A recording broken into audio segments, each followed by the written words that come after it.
Bom dia! Começando mais uma semana. Seja bem-vinda, você que está entrando aqui comigo agora, está entrando aqui a Jânia Franciele, seja bem-vinda você que está entrando comigo aqui agora ao vivo para assistir mais essa live. E você também que vai assistir a gravação dessa aula que vai ficar disponível depois, lá no meu feed, gravação dessa aula de hoje. Hoje a gente vai conversar sobre o andador, né, especificamente o mal que ele acaba fazendo para o bebê, e às vezes a gente não sabe.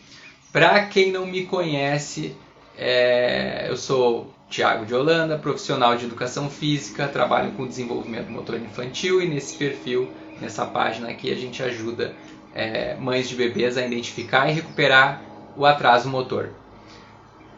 E o tema de hoje é justamente essa frase, né, que eu falei aqui, que eu falei antes.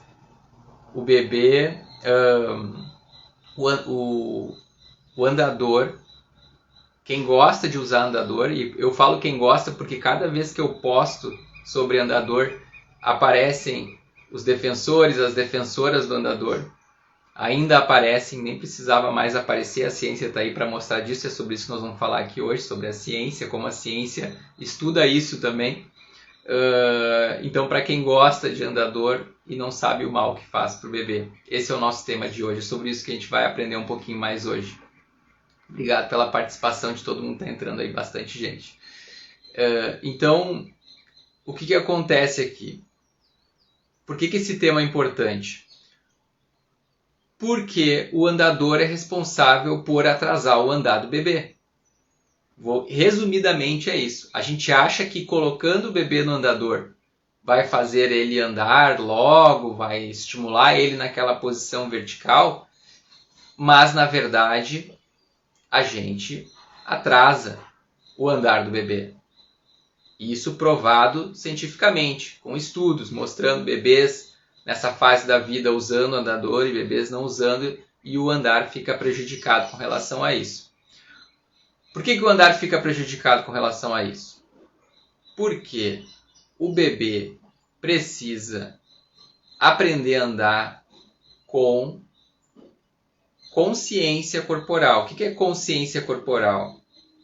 As informações vão chegar lá na sola do pé do bebê, do ambiente, do chão, do peso do corpo, passam pela sola do pé do bebê, vão lá para o cérebro do bebê. O cérebro interpreta todas essas informações e devolve de volta para os músculos para o bebê escolher. Eu tenho que posicionar o meu pé desse jeito, eu tenho que abrir um pouquinho mais as pernas, eu tenho que me equilibrar de outra forma, não dessa que está dando errado. Essa estratégia que eu usei aqui está dando errado, eu tenho que mudar um pouquinho minha estratégia de equilíbrio, de força. E o andador tira tudo isso. O que acontece ali? Aquela bolsinha embaixo, aquela cuequinha embaixo que segura o bebê pela pelve, ergue ele, ó, minha ajudante aqui, a Maria Júlia, ergue a Maria Júlia aqui por cima e o bebê fica andando lá só nas pontinhas de pé. E além de essa sustentação aqui no bebê, muda qual é a consciência dele do peso do corpo dele no chão. Então, uma coisa é o bebê estar sustentando o peso dele e entendendo como que funciona isso. Outra coisa é eu estar sustentando aqui 20%, 30%, 40% do peso do bebê para ele conseguir ficar na vertical. E aí ele não tem essa consciência total de quanto que é esse encaixe do corpo ali, essa reação do corpo com a gravidade. E aí, quando eu posto sobre andador, dos malefícios do andador, depois eu vou falar de um outro malefício também, diferente dessa parte motora, que são os riscos de quedas e tudo mais. O argumento que vem de quem defende andador, e eu vejo lá nos comentários, o argumento que vem de quem defende andador é: nada a ver isso aí, Thiago. Meu filho usou andador, meu neto usou andador e tá tudo certo com ele. Aí a gente tem dois caminhos. Primeiro, a ciência ela não estuda só o seu filho, o seu neto. Ela estuda um número grande de bebês. E a partir dali saem os resultados. Desse número grande, tem bebês que vão usar o andador e vão conseguir driblar essa situação, uma faixa bem pequena. Vai conseguir driblar essa situação ruim que ele está sendo exposto. E aí é o caso dessas pessoas dizer, mas o meu usou e não teve nenhum problema. Mas isso é uma margem pequena de um grupo grande que foi estudado. A ciência estudou um grande grupo e viu que, em média, uma grande parcela desse grupo foi prejudicada. Por isso que países desenvolvidos e muito mais avançados, que nem o Canadá, esse tipo de produto já é proibido desde lá de 2010 ou antes disso, um pouco antes disso. Mais de 10 anos já é proibido a comercialização, a produção desse equipamento lá. Porque estudaram, viram os estudos científicos, viram que é prejudicial, eliminaram do país. Aqui ainda tem briga, Câmara, votação, briga com a empresa que produz, vai perder muito dinheiro e tudo mais, então acontece essa novelinha aí. Mas pensando só na ciência, ela viu um grupo grande, viu que a média acontece o problema, foi confirmado que acontece um problema. Claro que tem os pontos fora dessa média, que é esses casos, mas o meu bebê aconteceu e não usou e não teve problema.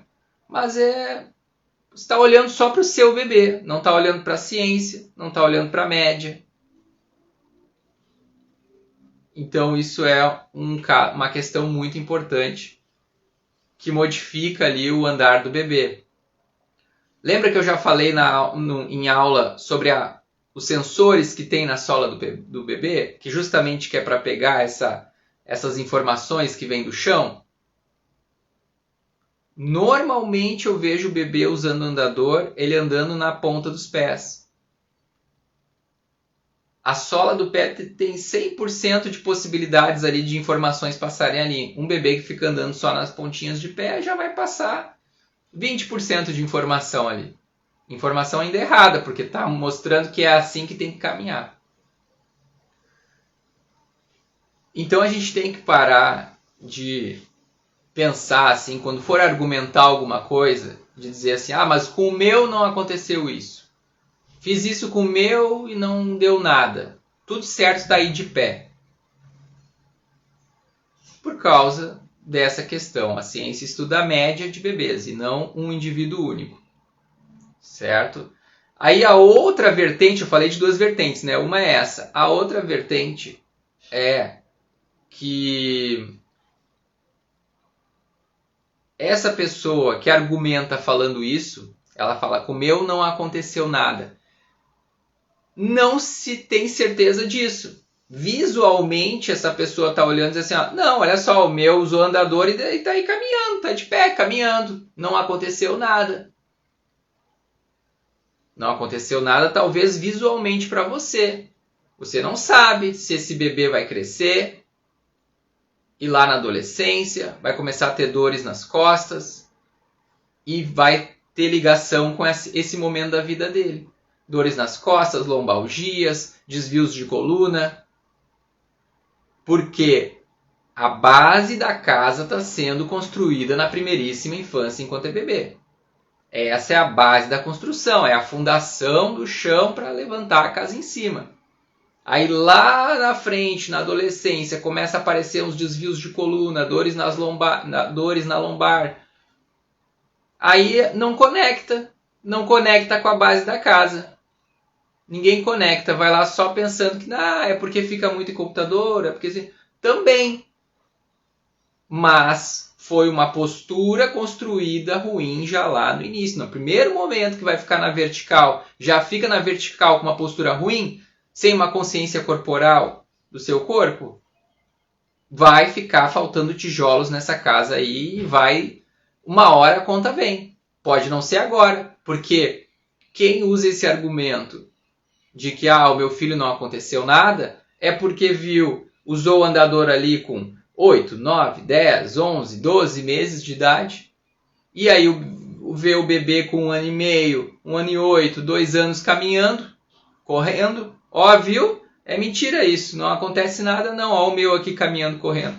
Claro, mas isso é muito superficial. A gente está falando de coisas aqui muito mais intrínsecas, muito mais internas, da consciência corporal, da formação da postura, uma postura de qualidade do bebê, que vai influenciar ele em todo o resto, toda a cadeia dali para frente, toda a construção dele dali para frente.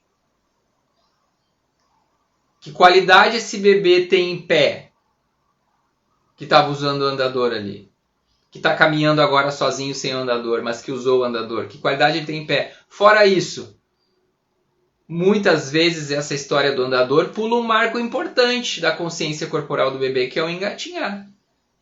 Pela faixa de idade era para o bebê estar engatinhando bastante no chão, ajustando o seu equilíbrio em 4 apoios, distribuindo essa força, essa carga, primeiro ali nos quadris, em 4 apoios, nos punhos, nas mãos, que vão ajudar esse bebê lá com a motricidade fina depois, na pega de um lápis, na fase de alfabetização. Mas está sendo cortado esse pedaço, essa possibilidade está sendo cortada do bebê para ele ficar em pé, sendo segurado pelo saquinho, ali para já ficar em pé logo e andar. E vai andar, muitas vezes vai andar com uma postura ruim, vai andar com uma postura ruim. A gente vai perceber isso ali na hora? Não, vai perceber lá quando a conta vier mais tarde, lá na frente. E a outra questão que tem do andador são os riscos de quedas. Aí também vem a turma que diz, não, mas o meu usou e nunca caiu. Já tem também estudos falando a quantidade de quedas, tem estatísticas mostrando a quantidade de quedas de bebês pelo uso do andador. Por ano são 2.000 bebês que entram nos hospitais lá dos Estados Unidos por uso do andador, por quedas, por acidentes pelo uso do andador. Por que isso? Porque o bebê, nessa fase da vida, ele está aprendendo uma noção muito importante que é a espacial. A noção de profundidade, a noção de velocidade, a noção de se eu der um passo muito longo, eu posso cair. Se eu der um passo muito curto, eu também posso cair. Então eu vou tentar ajustar com o meu programa motor, que fica aqui no cérebro, como é que eu vou dar esse passo médio, não tão longo, não tão curto, para equilibrar o peso do meu corpo no chão e andar com qualidade. Ele fica fazendo esse ajuste. Com o andador não tem que fazer ajuste nenhum. Ele está segurando o bebê. E aí o bebê começa a andar com velocidades muito maiores do que o amadurecimento dele neuromotor está preparado para executar. Porque ele foi cortado esse momento de aprendizagem motora realmente. Posso ir por aqui, posso ir por ali, não posso, errei, vou melhorar para acertar, vou refinar o movimento para acertar o próximo. Não, entrou ali, ele te segura e você pode ir lá alcançar velocidades maiores dentro da casa. E vejo mãe, vejo pai dizendo, que legal, a minha filha está com bastante liberdade pela casa para andar.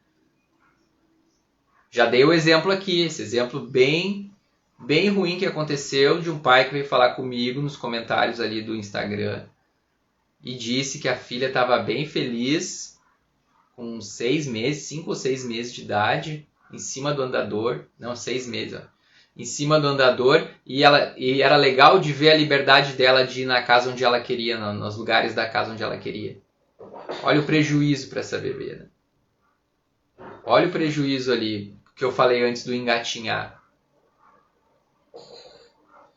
Então, mas ela não teve nenhum acidente. Tá, mas 2.000 bebês por ano nos Estados Unidos entram em um acidente. Não tenho os dados estatísticos aqui do Brasil. Eu tenho esse dos Estados Unidos que eu achei. Tem a questão dos acidentes.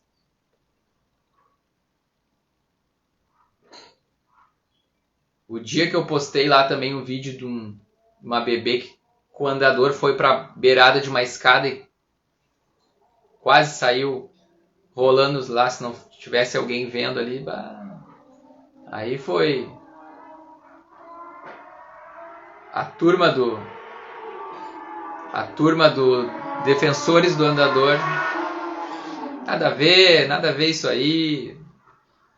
Mas enfim, o que eu posso falar e passar para você é o que a ciência está dizendo. E o que a ciência está dizendo é que o andador acaba atrasando, além do risco das quedas, além dessa velocidade alta que o bebê já alcança, alta para o bebê, né? Para nós pode não ser, não é tão alta assim, tia. Não é alta para nós, mas para um bebê de 40 centímetros de altura, de 48 centímetros de altura, é alta sim. Não é alta para gente, mas é alta sim para o bebê. E ele não está preparado para frear essa velocidade. Além disso, é andar na ponta dos pés, é não ter todo o seu peso do corpo consciente no chão. É o que eu chamo de aprender de fora para dentro. Não é aprender de dentro para fora. Aprender de dentro para fora é aprender com consciência corporal. Aprender de fora para dentro é usar esse tipo de utensílio tem para fazer com que as coisas andem mais depressa. Mas a conta vem depois. E tem influência sim. Tem influência sim. Lá na frente. Adulto lá com dor na coluna, lá, dor na lombar, desvio de coluna, escoliose, lordose, você vai ver lá, pode ter influência sim. Tem menos consciência corporal. Tem menos inteligência motora ali. De como vai se organizar esse corpo no espaço.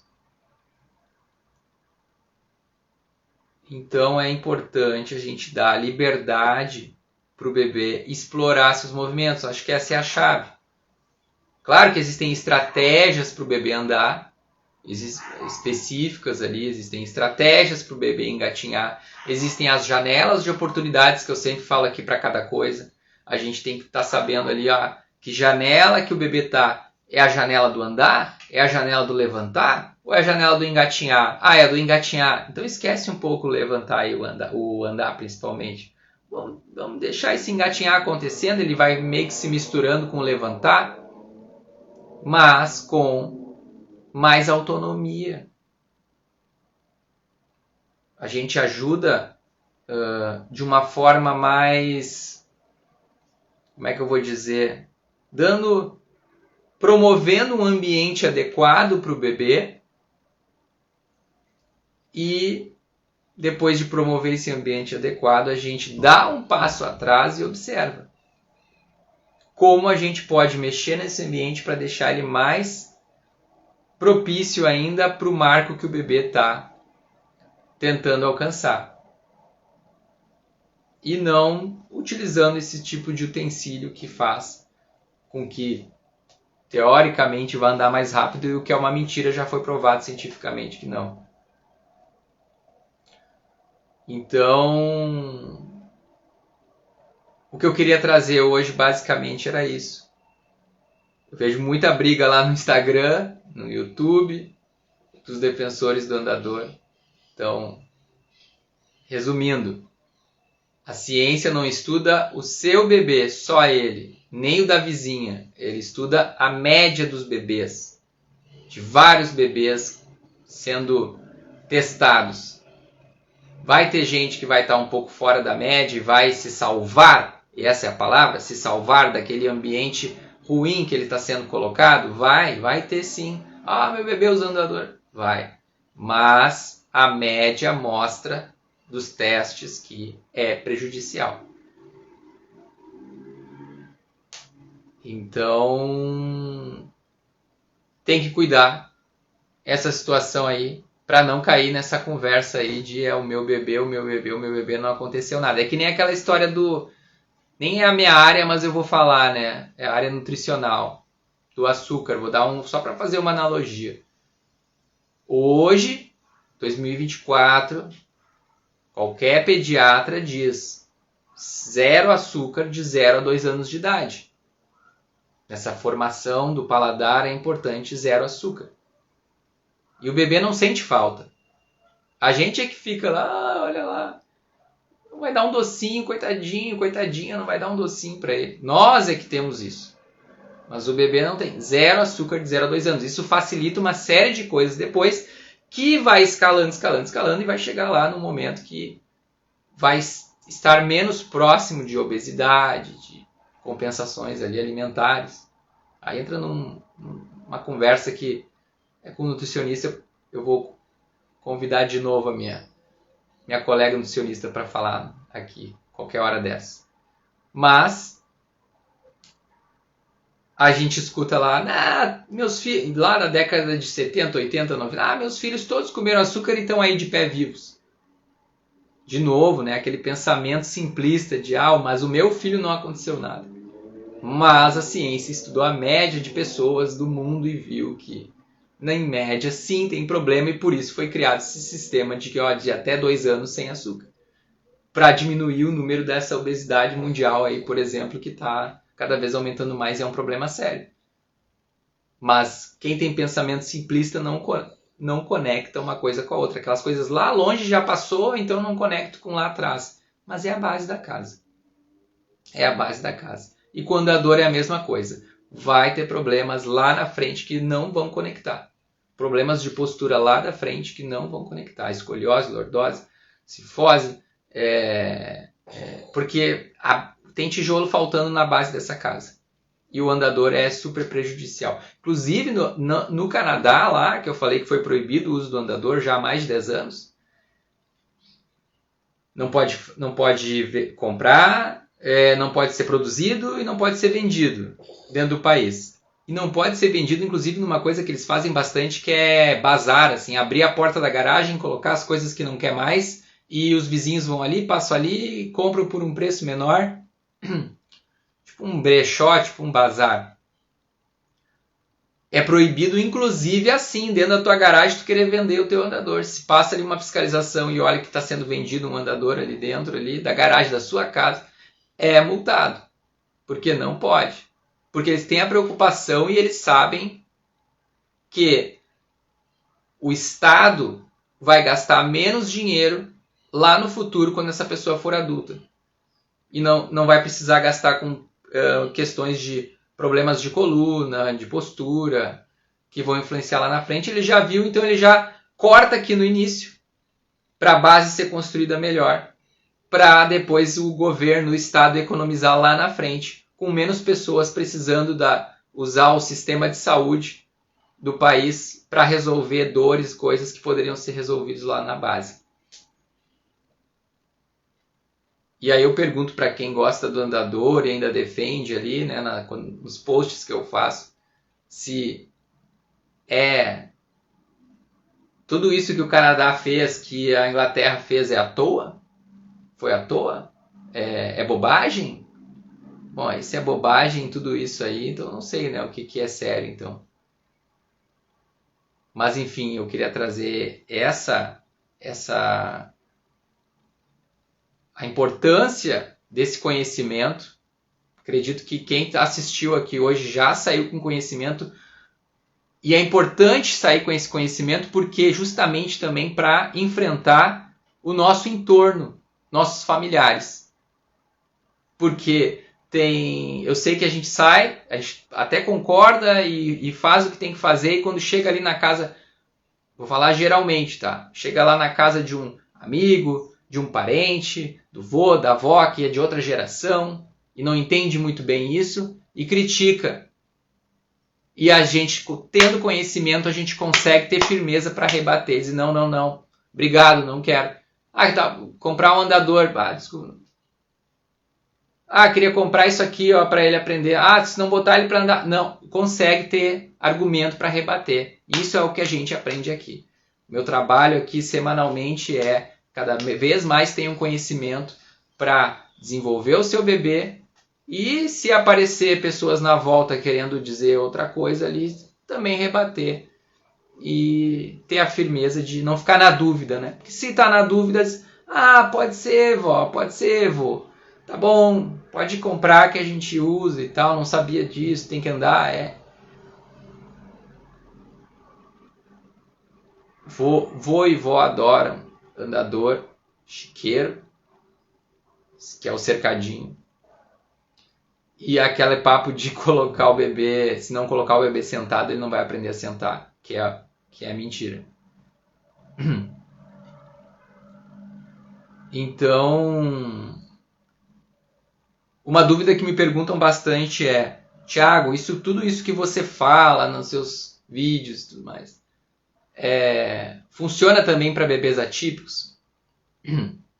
Funciona sim.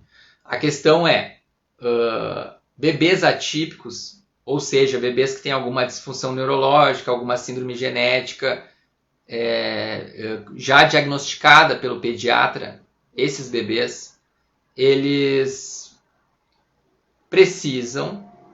necessitam do que a gente chama de estimulação precoce. Semanalmente tem que ser acompanhado por um fisioterapeuta ali estimulando, terapeuta ocupacional, um neuropediatra que vai acompanhando e vai vendo os processos ali, o que tem que ser estimulado mais. Mas o que eu falo aqui adianta para você ter mais entendimento e mais possibilidades para em casa, além da estimulação precoce semanalmente, presencialmente com o fisioterapeuta, além disso, dar um up, né? Conseguir trazer para o seu bebê mais situações favoráveis de ambiente para o desenvolvimento dele acontecer. Mais situações ainda. Então, para quem pergunta se funciona, funciona sempre com essa ressalva de que precisa também do acompanhamento semanalmente ali com essas terapias. Mas tudo que a gente fala aqui pode ser usado entendendo o marco motor que o bebê está, e normalmente ele vai estar num marco motor que não é dentro da janela que a gente espera, mas a gente sabe o que trabalhar dentro daquele marco motor, o que tem que trabalhar. Porque, que nem eu falo sempre aqui, o que eu faço? Eu ajudo mães de bebês a identificar e recuperar o atraso motor. Para recuperar o atraso motor, primeiro a gente tem que saber identificar. E identificando, a gente sabe, conhecendo os marcos motores, conhecendo as janelas de oportunidades, onde um marco começa, onde o outro termina. Olha quantos erros acontecem do exemplo que eu falei hoje aqui do andador. Não entender que o marco do engatinhar ele acontece em média entre 7 e 11 meses. Então você está colocando o andador com 10, com 11, você está colocando dentro do marco do engatinhar. Essa falta de conhecimento aí vai atrapalhando todo o desenvolvimento, independente se o bebê é típico ou atípico. Se o bebê lá tá lá com 1 ano e meio e tá um bebê atípico, tá lá com 1 ano e meio e não tá conseguindo engatinhar, a gente sabe que tá dentro esse é um marco que ele tá tentando conquistar e é por aí que a gente vai trabalhar. E daí tem as estratégias para trabalhar com isso e tudo mais. Mas enfim, resumidamente era isso que eu queria trazer hoje aqui. Eu vou responder algumas perguntas que foram aparecendo aqui. E não percam quinta-feira às 20 horas. Quem assistiu aqui, bacana, obrigado pela presença. Quinta-feira às 20 horas, mais uma live para a gente aprender mais ainda e ter essa confiança de saber que está fazendo o melhor para o seu bebê, para o desenvolvimento do seu bebê, que está construindo essa base dessa casa sem nenhum tijolinho faltando. Então aqui de atraso motor, quanto a prevenção, porque se o seu bebê também não está sendo identificado nenhum atraso motor, está tudo bem, está tudo correndo bem, você sabe prevenir para tudo que vem na frente, porque cada mês é diferente do outro, as coisas vão mudando muito rápido, o tempo vai passando muito rápido e você tem a consciência que está prevenindo ali. E se você está perdida nessas fases do desenvolvimento, janelas de oportunidades, realmente o ambiente acaba se tornando desfavorável para o bebê e acontecem atrasos. Uns são muito visíveis, nossa, o meu bebê não está andando e já tem tal idade. Outros são quase imperceptíveis, que nem eu falei antes. A gente não conecta com coisas que acontecem lá na frente. lá na frente. E aí você vai pagar para ver? Lá na frente? Vai ter que gastar lá o que o Canadá não quer gastar com seus com seus com a sua população, que o Canadá não quer gastar de dinheiro lá na frente, você vai gastar com o seu lá na frente? Pela falta de conhecimento de cada fase, do que trabalhar, de como identificar, de como recuperar o atraso motor, de como prevenir o atraso motor? Porque lá na frente tem coisa envolvida lá. Vai aparecer. Sutis. Mas podem aparecer sim. Umas mais sutis, outras não. Outras mais fortes. Que influenciam.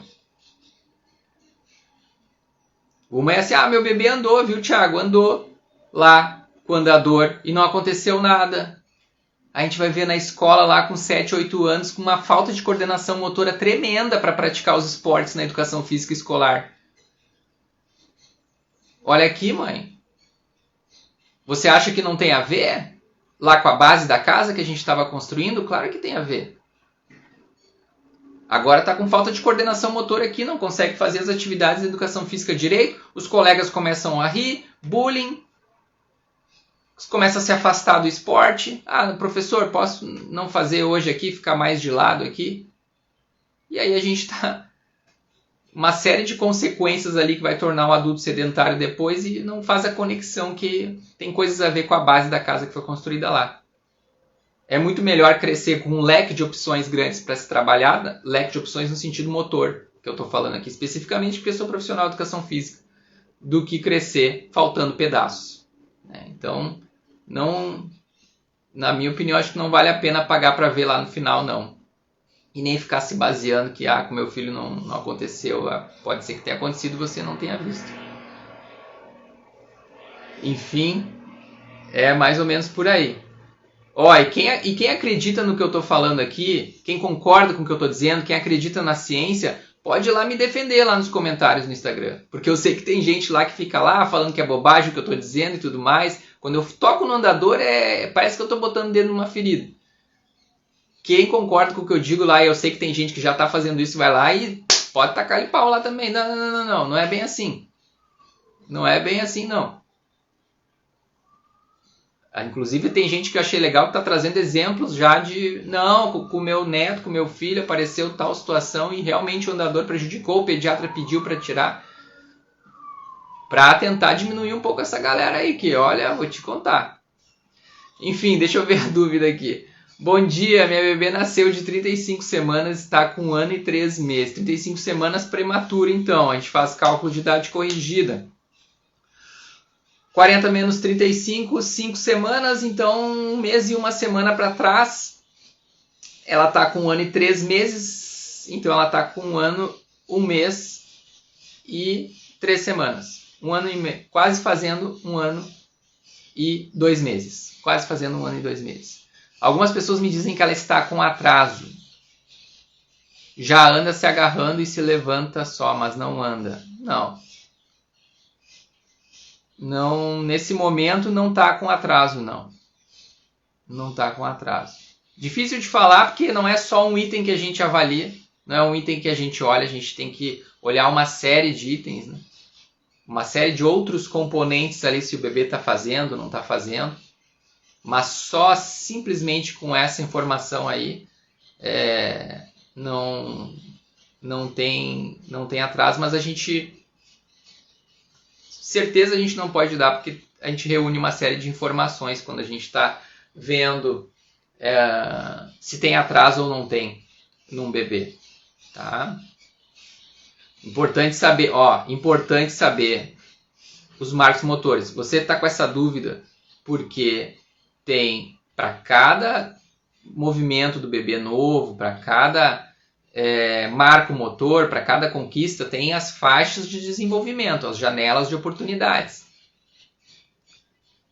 Lá no curso Autonomia do Bebê que eu tenho, a gente fala de todas elas, para todos os movimentos de 0 a 2 anos até 2 anos, que é para não ficar com dúvida de nada.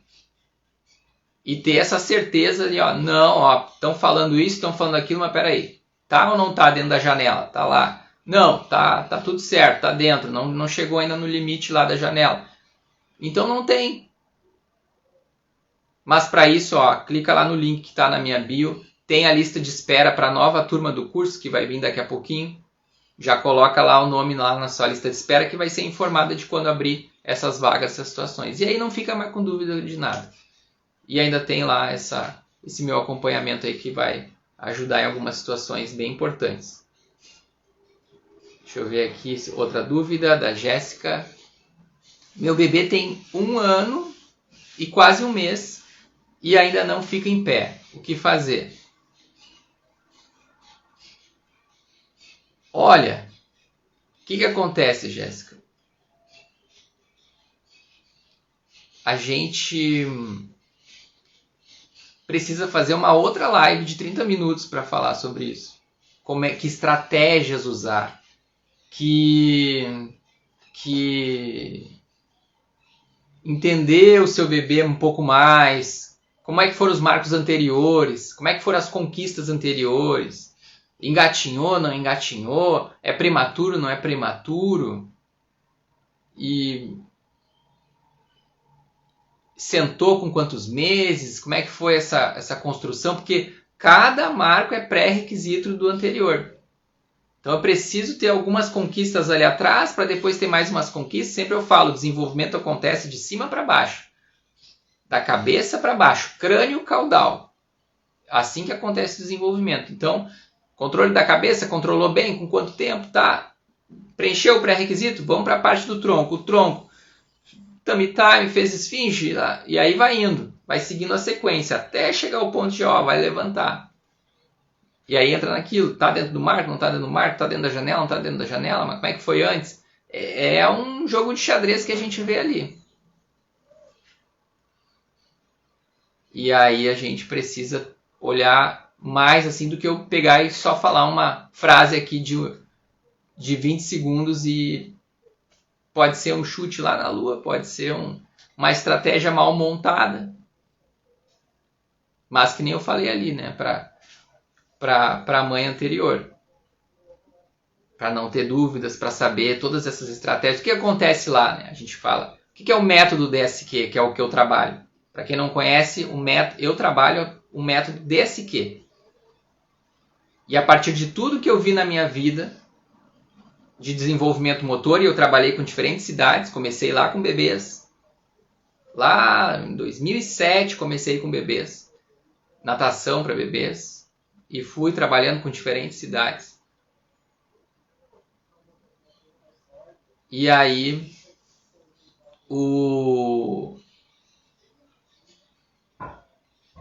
a partir de todas essas informações, eu criei o método DSQ. Eu criei o método DSQ.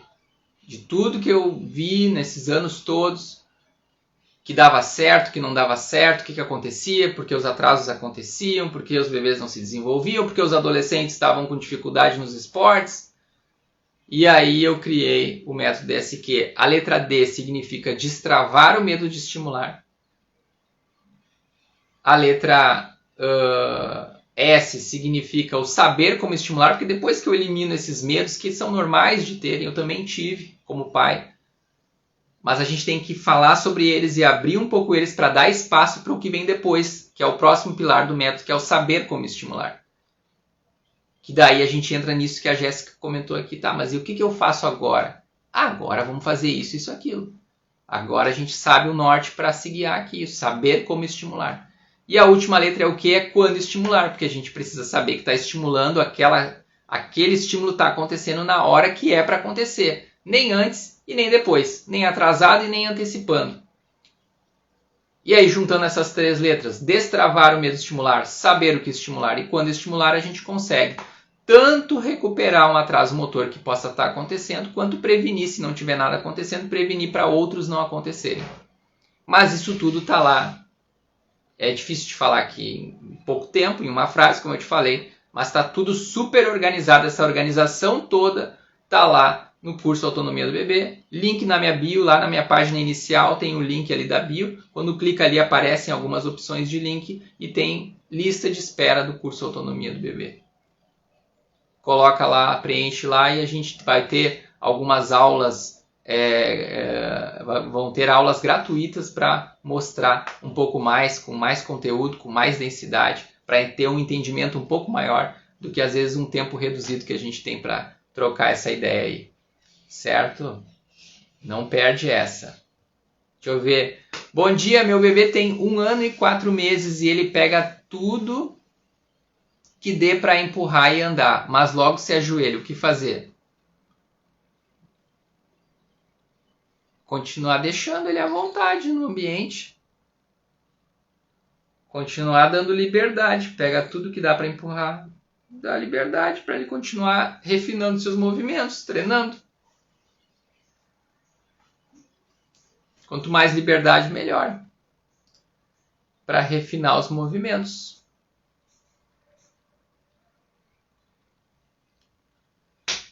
Certo? Muito obrigado pela presença mais uma vez. Acho que aprenderam bastante coisa hoje aqui de novo. Isso é importante, a gente sair com essa aprendizagem, que nem eu falei lá no meio da live, é aprender para conseguir trabalhar com o seu bebê e também ter a confiança de rebater quando vier pessoas, familiares, tá errado isso, tá errado aquilo, que aparece muito, isso é uma queixa comum das mães. É verdade. Vem familiar, vem gente de outra geração, vem vô aqui, tem outras ideias diferentes ali, não as atuais que a ciência está mostrando pra gente melhorar, e tenta aí nos confundir, e tenta vir dizer que tu tá errada, tu tá errado, e então a gente pega e aprende as coisas aqui, profissionalmente, com um trabalho sério, com a ciência. Não são as minhas opiniões aqui, hoje eu trouxe especificamente, algumas vezes tem opiniões minhas, mas é bem pouquinho. Hoje, a nossa live de hoje é toda vindo da ciência. Tudo que eu trouxe de informação é o que a ciência está estudando. Então eu só estou fazendo essa ponte e trazendo de uma forma mais simples, que lá nos artigos científicos é difícil de ler, eles usam termos técnicos, muitos artigos são só em inglês. E aí eu tento trazer de uma linguagem mais tranquila, mais fácil, mais acessível para você. E aí você sabe rebater com aquele parente lá que está incomodando, aquele familiar, aquele amigo. Não. Aprendi que não é por aí, que está na janela certa, ou que não está, já sei o que fazer. Essa segurança, né? Segurança de estar indo no caminho bacana. Que é diferente dessa insegurança. Estou fazendo, não estou fazendo, vão influenciar no que eu vou fazer com o meu bebê. E aí acontece aquelas coisas lá do futuro lá que eu não sei se vale a pena pagar para ver. Tá certo? Não sei não, tenho certeza que não vale a pena. Mas enfim, já vi, né? Porque como eu atendi diferentes idades, eu vi o problema acontecendo lá na frente. Que poderia ser resolvido lá atrás e por isso que eu criei esse perfil, essas páginas, para poder trabalhar em cima da base. E ter menos adolescentes, menos adultos, menos crianças lá de maior idade já tendo esses problemas motores por causa dessa base mal feita. Certo? Então tá. Um beijo, boa semana e muito obrigado mais uma vez pela presença. Quinta-feira, 20 horas da noite, 8 horas da noite. Nossa próxima live não vamos perder. Fiquem atentos ali nos stories que a gente vai lançar o tema da próxima lá. Tá bom? Até mais. Beijo. Tchau. Boa semana.